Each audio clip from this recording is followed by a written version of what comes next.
नमस्कार, स्वागत है आप सभी का एफएम न्यूज देख रहे हैं आप और आपके साथ मैं हूं नितिशा बंसल। चलिए शुरू करेंगे देवभूमि उत्तराखंड से जुड़ी खबरों का ये सिलसिला। सबसे पहले बात करेंगे हरिद्वार की, जहां पर सीएम पुष्कर सिंह धामी को काले झंडे दिखाने जा रहे कांग्रेसियों को पुलिस ने हिरासत में ले लिया। यूथ कांग्रेस अंकिता भंडारी हत्याकांड, भर्ती घोटाला और बेरोजगार संघ के युवाओं पर चलाई गई लाठियों के विरोध में प्रदर्शन करने जा रही थी, लेकिन प्रशासन द्वारा पहले ही उन्हें रोक लिया गया। कार्यकर्ताओं के नहीं मानने पर पुलिस ने सभी पदाधिकारियों को हिरासत में ले लिया। सीएम धामी रविवार को हरिद्वार दौरे पर रहे। यहां वो सबसे पहले हरिद्वार के ऋषिकुल आयुर्वेद महाविद्यालय में चल रही आयुर्वेदिक पशु चिकित्सा सेमिनार में पहुंचे। इसके बाद कनखल के पास गौतम फार्म हाउस में वैश्य परिवार मिलन समारोह में प्रतिभाग करेंगे। वहीं इस दौरान पुलिस द्वारा हिरासत में लिए गए कांग्रेसी नेता नितिन तेश्वर ने बताया कि उत्तराखंड में युवाओं की ओर बिल्कुल भी ध्यान नहीं दिया जा रहा है। जहां एक ओर भर्ती घोटाला हो रहा है, तो वहीं इस बार के बजट में युवाओं की ओर ध्यान भी नहीं दिया गया।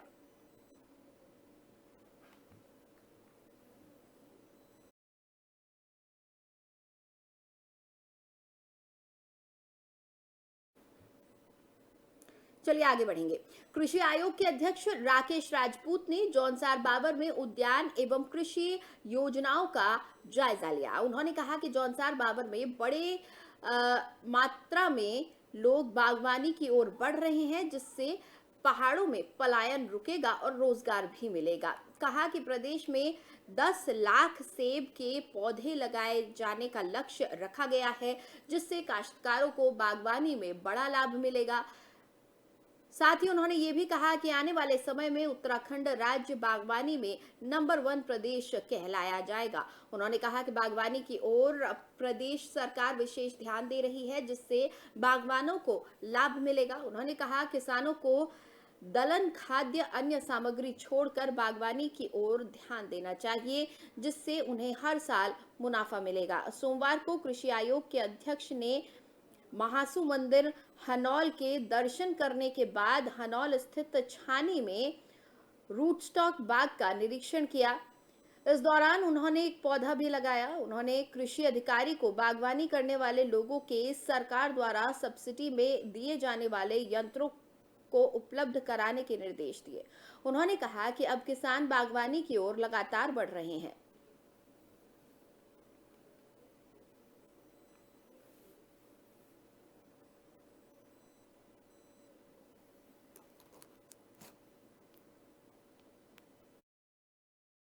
इस बार जब हम देहरादून जनपद में हम प्रवास के लिए आते थे, तो हमें लगता है देहरादून आकर के डोईवाला हो गया, ऋषिकेश हो गया या रायपुर देख के लगता था कि हम देहरादून पूरा घूम लिए।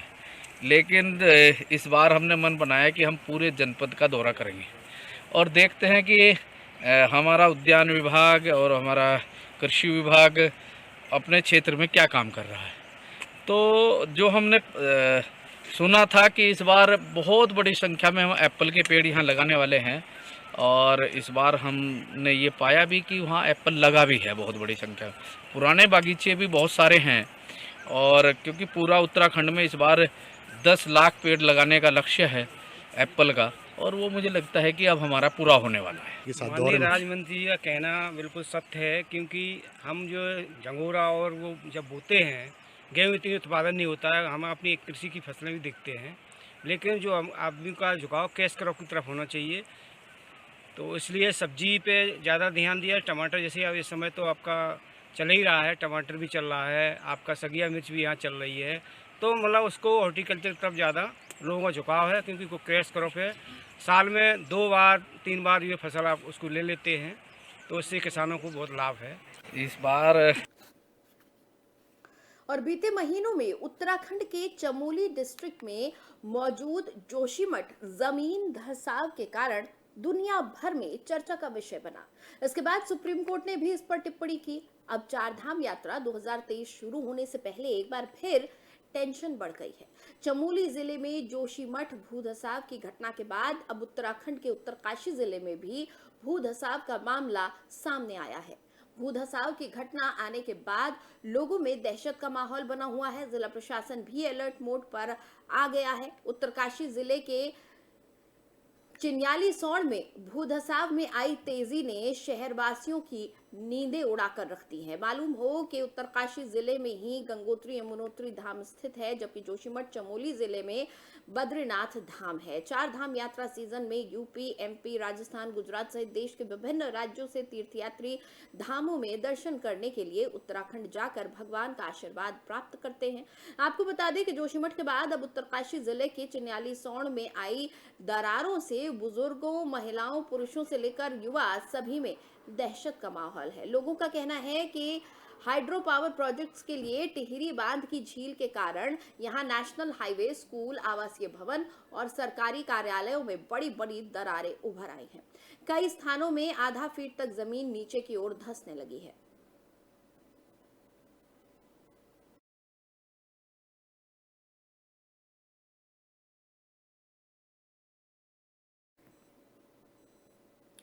इधर प्रदेश में शिक्षकों की कमी के बावजूद वर्षों से उत्तर प्रदेश, बिहार और दिल्ली में तैनात शिक्षकों की प्रतिनियुक्ति रद्द होगी। शिक्षा मंत्री डॉक्टर धन सिंह रावत ने शिक्षा सचिव रविनाथ रमन को इसके निर्देश दिए हैं। मंत्री ने कहा, संबंधित शिक्षकों के साथ ही इसके लिए जिम्मेदार अधिकारियों के खिलाफ भी कार्रवाई होगी। जरूरत पड़ने पर इस तरह के शिक्षकों की सेवाएं समाप्त भी की जाएंगी। कार्मिक विभाग के आदेश के मुताबिक प्रतिनियुक्ति अधिकतम 5 साल के लिए होती है। इसके बाद संबंधित को मूल संवर्ग में वापस आना होता है। लेकिन उत्तराखंड के कई शिक्षक पिछले 14 साल या फिर इससे भी ज्यादा समय से विभिन्न राज्यों में प्रतिनियुक्ति के नाम पर तैनात है। विधानसभा सत्र के दौरान ये मामला सामने आने पर विभागीय मंत्री ने इस तरह के सभी शिक्षकों की प्रतिनियुक्ति रद्द करने के निर्देश दिए हैं। शिक्षा मंत्री रावत का कहना है कि प्रतिनियुक्ति पर जितने भी लोग राज्य से बाहर हैं, उनकी ओर से कार्मिक विभाग के शासनादेश का उल्लंघन किया गया है। इसके खिलाफ सख्त कार्रवाई होगी। संबंधित शिक्षक के साथ ही 5 साल से अधिक समय तक जिसने इन्हें तैनाती की अनुमति दी, उसके खिलाफ भी कार्रवाई होगी।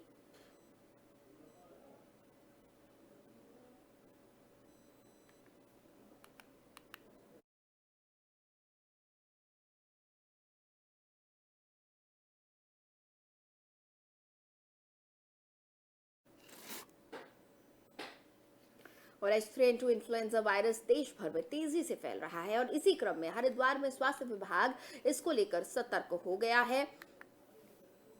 सीएमओ मनीष दत्त ने सभी सरकारी अस्पतालों को सावधानी बरतने के निर्देश दिए हैं।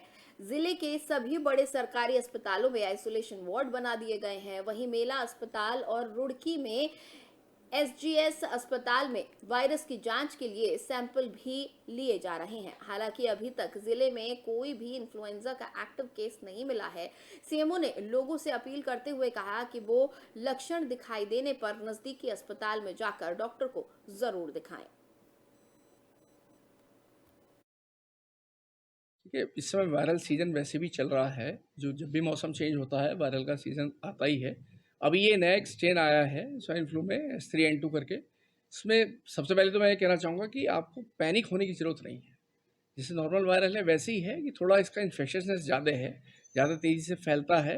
अदरवाइज़ अभी हमारे यहाँ कोई एक्टिव केस कोई नहीं है, लेकिन सबको हमने ये इंस्ट्रक्ट किया है, अपने हॉस्पिटल्स के लिए भी करा है, प्राइवेट हॉस्पिटल को भी कहा है रेडी रहने के लिए।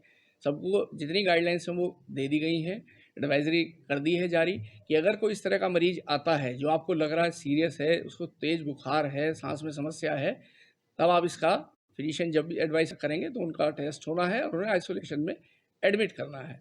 बाकी अदरवाइज़ जो मेरी एडवाइस रहेगी सबको कि भीड़ भाड़ वाले क्षेत्रों में जाने से अपने आप को बचें। जो रूटीन वायरल से बचाव की चीज़ें हैं, बार बार हाथ धोते रहें, पानी खूब पिएँ, नहाकर आँख को टच ना करें। ठीक है, इस